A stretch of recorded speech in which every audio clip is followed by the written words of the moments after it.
paling dikasih obat batuk doang. Tapi kan penyakit utamanya kalau tidak disembuhkan, ya obatnya berhenti, batuknya balik lagi kan.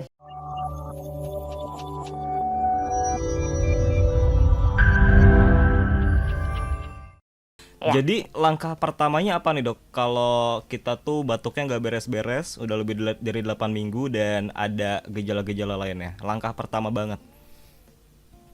langkah pertama sebenarnya yang paling gampang dan paling harus dilakukan Ah, mencari penyebabnya. oke. Apakah ini infeksi Ah, atau ah. non-infeksi?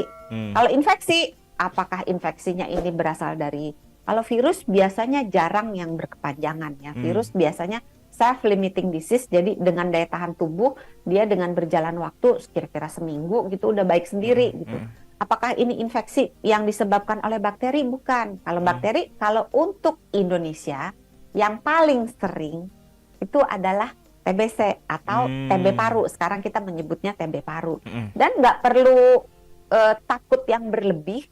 Aduh, ini TB nih gimana?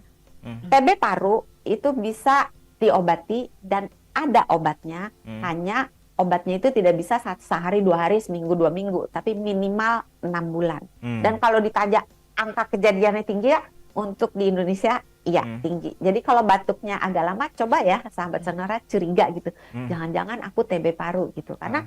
seringkali terutama orang-orang yang eh, merasa apa ya, mungkin pengetahuannya terbatas, Hmm. dia merasa nggak mungkin gue TB gitu kan, masa gue Hmm. TBC gitu. Hmm. Selalu terbuka kemungkinan untuk TB karena memang di Indonesia ini banyak banget angka TB, Hmm. dan TB itu adalah penyakit yang menular gitu. Hmm. Terus cek lagi apakah ini jamur atau bukan gitu, atau Hmm. memang jangan-jangan asma gitu Hmm. kan. Kalau asma biasanya ditandai dengan suara napas mengi.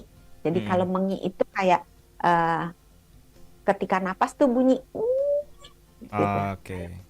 Di suara kucing Hmm. itu eh, khas itu asma ya, tapi Hmm. tidak selalu mengi itu pasti asma. Nah, Hmm. penyebab lainnya kan masih banyak yang tadi kita bicarakan, bahwa mungkin aja nih GERD, mungkin aja kalau yang serem banget, nah jangan ini kanker paru gitu. Hmm. Terus untuk memastikannya gimana? Biasanya ke dokter Hmm. untuk kita cari. Kalau kita nggak tahu penyebabnya, ya ngobatinnya kan juga paling dikasih obat batuk doang. Tapi kan penyakit utamanya kalau tidak disembuhkan, ya obatnya berhenti, batuknya balik lagi kan. Hmm. Hmm.